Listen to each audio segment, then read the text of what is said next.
بسم اللہ الرحمن الرحیم۔ السلام علیکم ورحمۃ اللہ وبرکاتہ۔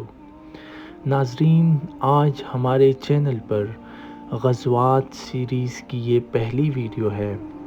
یہ سیریز رمضان المبارک کے پہلے دن سے شروع ہو رہی ہے اور آج ہم غزوہ بدر کی داستان سنائیں گے، جو اسلام کی تاریخ کا سب سے اہم اور فیصلہ کن معرکہ ہے۔ ناظرین، یہ غزوات جاننا کیوں ضروری ہے؟ کیا آپ کے من میں یہ سوال نہیں اٹھتا؟ ناظرین، یہ صرف جنگیں نہیں تھی، بلکہ اللہ کی نصرت، توکل، صبر، اتحاد، حکمت اور رسول اللہ صلی اللہ علیہ وسلم کی عظیم قیادت کے زندہ سبق ہے۔ ان سے ہمیں یہ سیکھنا ہے کہ کمزور حالات میں بھی ایمان اور اللہ پر بھروسہ کیسے فتح دلاتا ہے۔ یہ ہماری زندگیوں میں مشکلات کا سامنا کرنے کا طریقہ سکھاتی ہے۔ قرآن میں بھی ان کا ذکر ہے، جیسے سورہ انفال پوری غزوہ بدر پر نازل ہوئی۔ ناظرین، آج کے دور میں جب امت پر آزمائشیں ہیں تو یہ واقعات ہمیں ہمت اور یقین دیتی ہے۔ اب آتے ہیں غزوہ بدر کی طرف، جو 2 ہجری 17 رمضان المبارک کو پیش آیا۔ اسے یوم الفرقان بھی کہا جاتا ہے، یعنی حق اور باطل کے درمیان فیصلہ ہونے والا دن۔ ناظرین، اس کا پس منظر کیا تھا، یعنی کیا وجہ تھی کہ یہ غزوہ کفار اور مسلمانوں کے درمیان ہوئی؟ ناظرین، اس کی وجہ یہ تھی کہ ہجرت کے بعد مدینہ میں مسلمان امن سے رہ رہے تھے، لیکن مکہ کے قریش نے مظالم جاری رکھے، مہاجرین کا مال چھین لیا گیا تھا۔ رسول اللہ صلی اللہ علیہ وآلہ وسلم نے قریش کے تجارتی قافلوں پر نظر رکھی، کیونکہ یہ ان کی معیشت کا ذریعہ تھا۔ ابو سفیان بن حرب ایک بڑا قافلہ لے کر شام سے واپس آ رہا تھا، جس میں قریش کا بہت مال تھا۔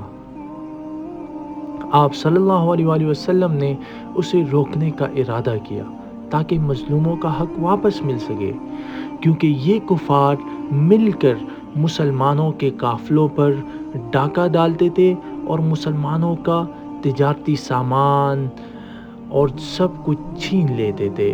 جو روزمرہ کی ضروریات تھی وہ بھی ان کو میسر نہیں تھی۔ ناظرین، آپ صلی اللہ علیہ وآلہ وسلم نے 313 مجاہدین کو جمع کیا۔ صرف 2 گھوڑے، 70 اونٹ، 6 گھوڑے اور 8 تلواریں ان کے ساتھ تھی۔ ایک اونٹ پر 3 لوگ باری باری سوار ہوتے تھے۔ یہ تعداد بہت کم تھی۔ یقیناً 313 کی تعداد اس وقت کے کفاروں کے مقابلے میں بہت کم نظر آ رہی تھی، لیکن ایمان بہت مضبوط تھا، حوصلے اتنے ہی بلند تھے۔ ابو سفیان کو جب خبر ملی تو اس نے راستہ بدل لیا اور مکہ میں مدد مانگی، اور ابو سفیان کے اس خبر کو جب ابو جہل کو پتہ چلا تو ابو جہل نے تقریباً 1000 کا لشکر تیار کیا، جس میں 100 گھوڑے، 700 اونٹ اور بہت سارے ہتھیار تھے، اور یوں وہ بدر کے میدان کی طرف نکلے۔ ناظرین، مدینہ سے روانگی مسلمانوں کی کچھ یوں ہوئی کہ آپ صلی اللہ علیہ وآلہ وسلم نے 8 یا 12 رمضان کو مدینہ سے نکلنے کا فیصلہ کیا۔ راستے میں مشورہ کیا گیا، جس مشورے پر حضرت ابوبکر اور حضرت عمر رضی اللہ تعالی عنہما نے لڑنے کی حمایت کی۔ حضرت مقداد بن عمرو رضی اللہ تعالی عنہ نے کہا کہ یا رسول اللہ، ہم موسیٰ کی امت کی طرح نہیں ہے کہ جو کہے کہ آپ اور آپ کا رب جا کر لڑے، بلکہ ہم آپ کے ساتھ دائیں بائیں لڑیں گے اور آپ پر اور اللہ کی اس دین پر اپنی جانیں نچھاور کر دیں گے۔ حضرت سعد بن معاذ رضی اللہ تعالی عنہ نے بھی کچھ یوں کہا کہ ہم ایمان لائے ہیں کہ آپ حق پر ہے، اگر آپ ہمیں سمندر میں چھلانگ لگانے کا حکم دیں گے تو ہم بالکل وہ چھلانگ بھی لگائیں گے۔ ناظرین، بدر پہنچنے پر مسلمان پہلے پہنچے تو کنووں پر قبضہ کر لیا۔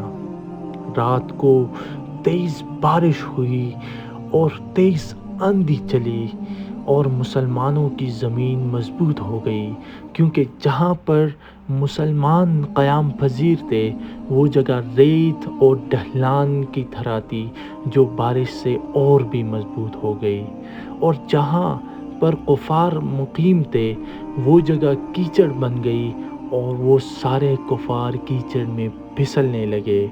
جنگ شروع ہونے سے پہلے ہی کفاروں کے پاؤں اکڑ گئے اور پھسلنے لگے۔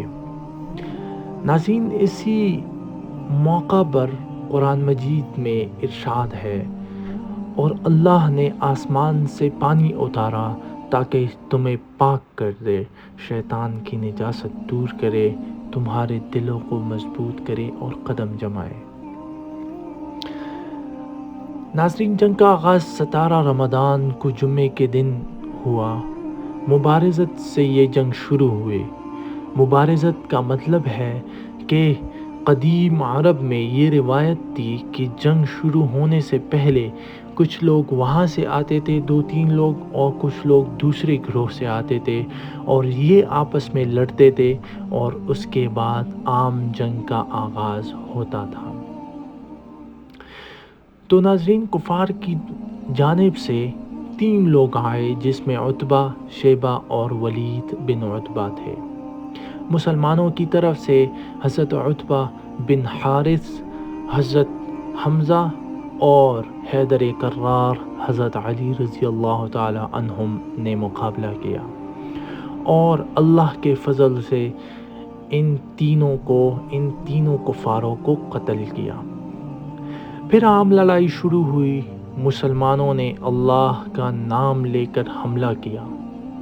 رسول اللہ صلی اللہ علیہ وآلہ وسلم نے دعا کی کہ اے اللہ، آج تیرا وعدہ پورا کر۔ اللہ نے فرشتے بھیجے، جیسا کہ قرآن میں آیا، جب تم نے اپنے رب سے فریاد کی تو اس نے اسے قبول کی کہ میں تمہاری مدد کے لیے 1000 فرشتے اتار رہا ہوں۔ ناظرین، اس غزوہ بدر کا نتیجہ مسلمانوں کے حق میں آیا، جس میں 70 کفار مارے گئے، جن میں کفاروں کے عظیم سردار یعنی ابو جہل، امیہ بن خلف، عتبہ وغیرہ شامل تھے، اور یوں ہی 70 کفار قید ہوئے اور ان کو قید کر لیا گیا۔ ناظرین، مسلمانوں کی جانب سے 14 صحابہ کرام شہید ہو گئے۔ مال غنیمت ملا جسے اللہ کے حکم سے تقسیم کیا گیا۔ قیدیوں میں سے کچھ نے فدیہ دیا، کچھ نے لکھنا پڑھنا سکھایا، جیسے زید بن ثابت رضی اللہ تعالی عنہ نے سکھایا تھا۔ ناظرین، یہ واقعہ غزوہ بدر رمضان المبارک میں ہوا اور اس کی اسلام میں بہت زیادہ اہمیت ہے۔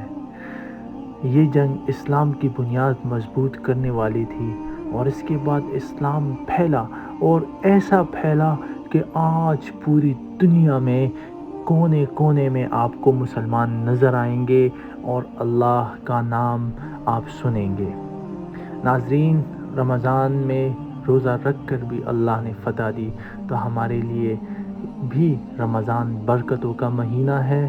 اس مہینے کو خوب استعمال کرے، زیادہ سے زیادہ اعمال کرے اور پوری امت کے لیے دعائیں کرے۔ اللہ ہم سب کو اصحاب بدر جیسا ایمان عطا فرمائے، آمین آمین آمین۔ اگر آپ کو یہ ویڈیو پسند آئی ہے تو لائک، شیئر اور سبسکرائب ضرور کرے۔ کیونکہ اگلی ویڈیو میں ہم غزوہ احد کی داستان آپ کو سنائیں گے، اور یوں ہر دن ہم ایک نیا غزوے کا واقعہ آپ کے سامنے پیش کریں گے۔ امید کرتا ہوں کہ آپ کو یہ ویڈیو پسند آئی ہوگی۔ اللہ حافظ، فی امان اللہ۔